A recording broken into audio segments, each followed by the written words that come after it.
La FIRIP, elle a été créée il y a 5 ans pour défendre et développer le marché des RIP, donc des réseaux d'initiative publique, auprès des institutionnels, dans le marché, créer finalement un écosystème gagnant, aussi bien industriel que aussi bien vis-à-vis des pouvoirs publics.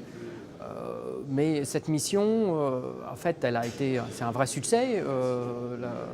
La fédération, elle est devenue, elle a multiplié par 5 le nombre d'adhérents. Aujourd'hui, donc, elle ne se retrouve plus dans son nom, dans son titre, Fédération industrielle des réseaux d'initiative publique. Aujourd'hui, les membres sont beaucoup plus larges et les missions qui aujourd'hui sont la transition numérique des territoires, qui sont les smart cities, qui sont potentiellement aller faire valoir le savoir-faire français à l'étranger, à l'international. Il était nécessaire de remodeler au minimum le nom. Très clairement, les ambitions d'Infranum, c'est déjà de construire sur ce qui a fait le succès de la FIRIP, hein.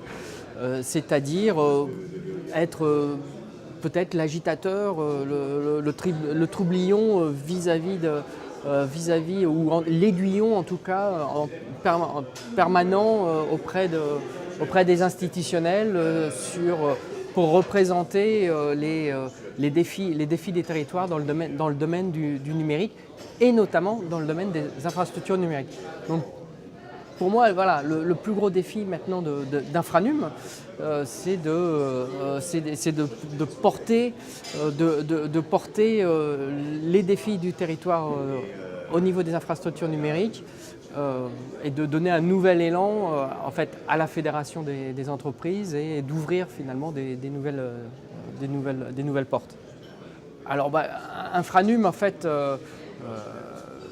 aujourd'hui, les sujets d'actualité, c'est l'international, c'est comment savoir porter le savoir-faire, le modèle français finalement des réseaux d'initiative publique à l'international, en Afrique, en Europe. C'est également d'apporter des solutions et d'accompagner finalement les territoires connectés vers la Smart City.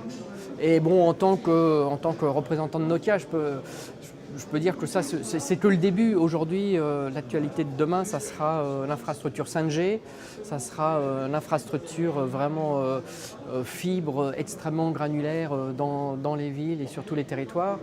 Donc voilà, l'actualité va continuer à se développer dans les années à venir. Donc il était important pour la FIRIP de changer de nom et d'avoir un nom qui permette justement de répondre à ces nouveaux défis.